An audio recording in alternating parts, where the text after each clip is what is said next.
বিসমিল্লাহির রহমানির রহিম। আসসালামু আলাইকুম।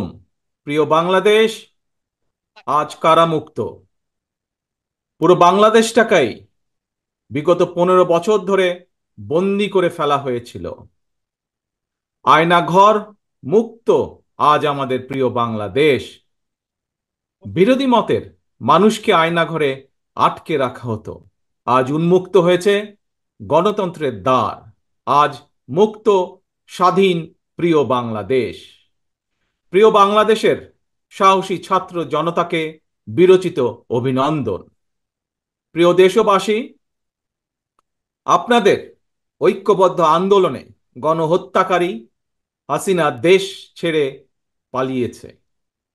প্রমাণ হয়েছে আবারও মুক্তিযুদ্ধের বাংলাদেশ কখনো পরাজয় মানে না, মানতে পারে না এবং মানবে না।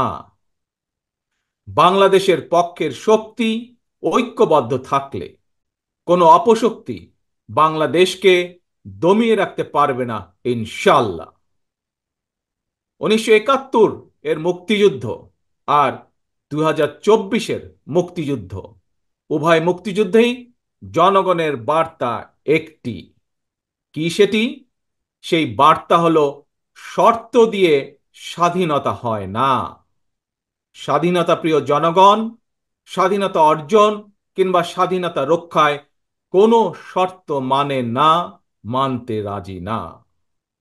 গণহত্যাকারী স্বৈরাচারী হাসিনা পালিয়ে যাবার পরে বাংলাদেশ থেকে, প্রিয় বাংলাদেশ থেকে আমি যত মানুষের সাথে কথা বলেছি, প্রতিটি মানুষ অনুভূতি প্রকাশের প্রথম উচ্চারণ ছিল, বাংলাদেশ স্বাধীন হয়েছে।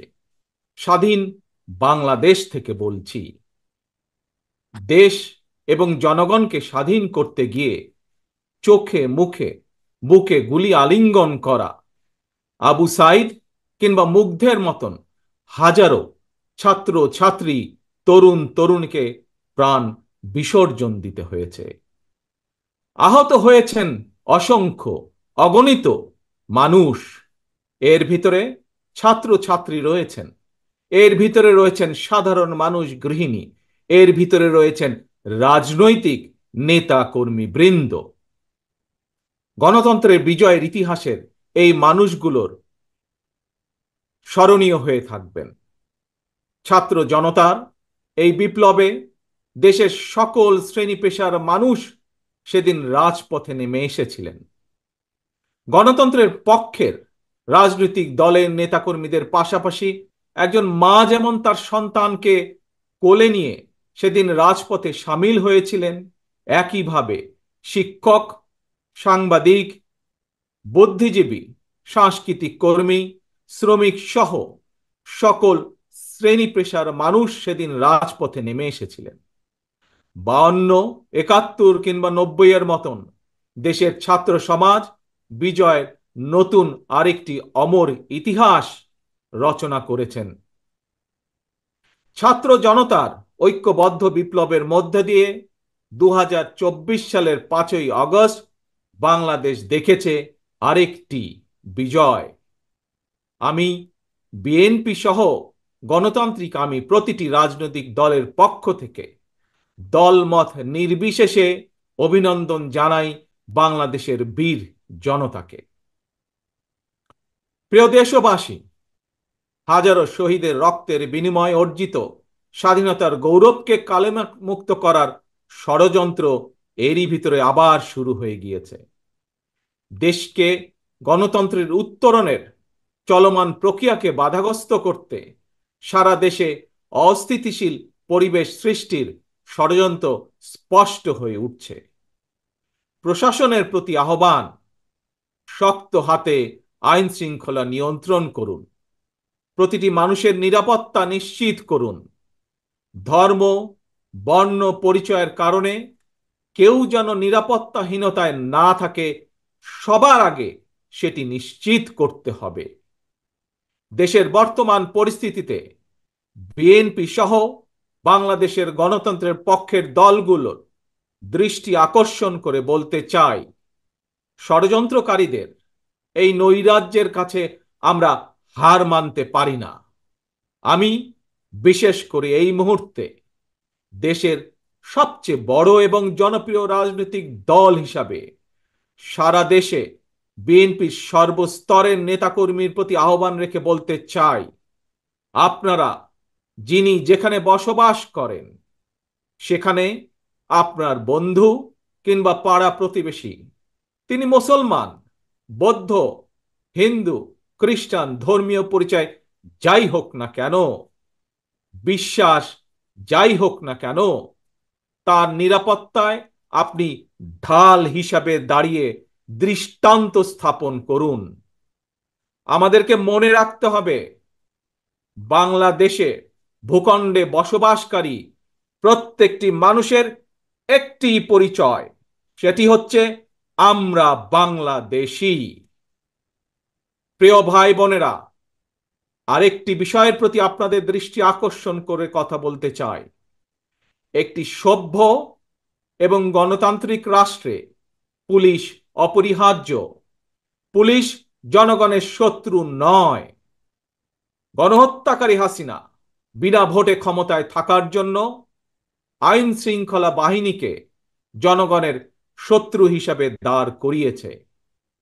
তবে আমি বিশ্বাস করি, বিএনপি বিশ্বাস করে, বাংলাদেশের গণতান্ত্রিক রাজনৈতিক দলগুলো প্রত্যেকে বিশ্বাস করে, পুলিশের ভেতরে একটি চক্র ছাড়া অধিকাংশ পুলিশ কর্মকর্তা এবং সদস্য চাকরিবিধি মেনেই, দেশের আইন কানুন মেনেই দায়িত্ব পালনের চেষ্টা করছেন।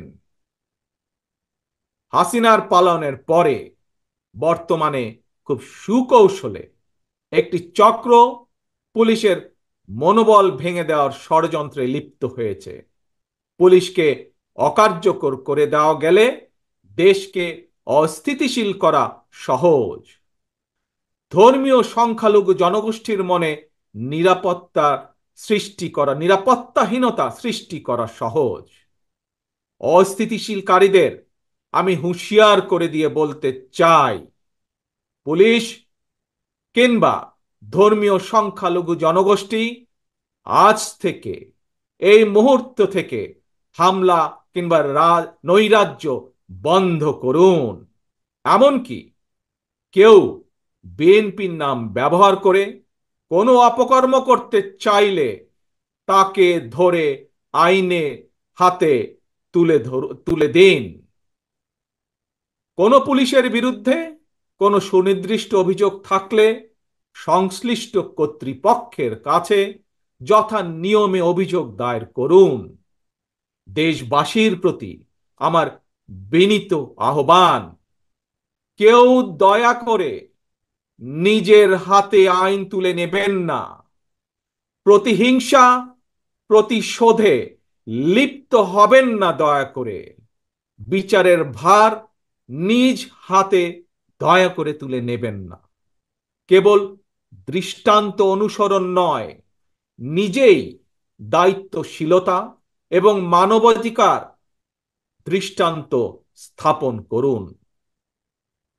প্রিয় ভাই বোনেরা, অতীত সমালোচনা কিংবা নৈরাজ্যের বদলে নৈরাজ্য কোনো সমাধান হতে পারে না, বরং বিশ্বের সঙ্গে তাল মিলিয়ে আমাদেরকে এগিয়ে যেতে হবে। শাসন প্রশাসনকে সময়োপযোগী করে গড়ে তোলা এখন সবচাইতে গুরুত্বপূর্ণ সময়ের দাবি। জ্ঞানভিত্তিক রাষ্ট্র সমাজ নির্মাণের লক্ষ্যে নিয়োগ কিংবা প্রমোশনে মেধার সর্বোচ্চ অগ্রাধিকার থাকতে হবে। দেশকে আমদানি নির্ভর কিংবা বৈদেশিক নির্ভরতা থেকে বের করে আনতে হবে আমাদেরকে। দেশীয় উৎপাদন এবং উৎপাদনের প্রযুক্তিত নির্ভরতা বাড়াতে হবে। দেশে কর্মসংস্থান তৈরি করে বেকার সমস্যার সমাধান দ্রুতই চেষ্টা করতে হবে সমাধান করার জন্য। গার্মেন্টস, শ্রম, ঔষধ, আউটসোর্সিং সহ সম্ভাবনায় খাতগুলোকে নিয়ে রফতানির বাজারের আওতা আমাদেরকে যে কোনো মূল্যে বাড়াতে হবে। প্রযুক্তি নির্ভর এবং কর্মমুখী শিক্ষা ব্যবস্থা চালু করে দেশে বিদেশে শ্রমবাজারের প্রতিযোগিতায় টিকে থাকার মতো দক্ষ এবং মেধাবী প্রজন্ম গড়ে তুলতে হবে। স্বাস্থ্য চিকিৎসা ব্যবস্থাকে আধুনিক এবং বাস্তবসম্মত করার লক্ষ্যে প্রাথমিক স্বাস্থ্য সুরক্ষা নীতির উপরে অবশ্যই অবশ্যই গুরুত্ব দিতে হবে।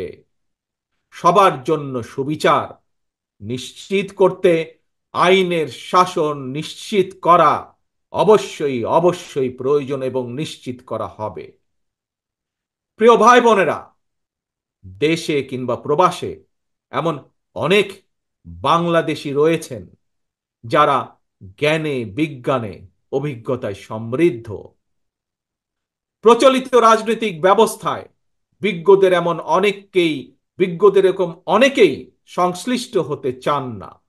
সুতরাং এইসব গুণী মানুষদেরকে রাষ্ট্র পরিচালনায় ও নীতি প্রণয়নে অন্তর্ভুক্ত করতে জাতীয় সংসদে উচ্চকক্ষ চালু করার প্রস্তাব বাংলাদেশ জাতীয়তাবাদী দল রেখেছে। এরই ভিতরে রাজনৈতিক এবং রাষ্ট্র পরিচালনায় গুণগত পরিবর্তন আনতে না পারলে আমাদের আজকের এই বিপ্লব কাঙ্ক্ষিত ফল মিলবে না।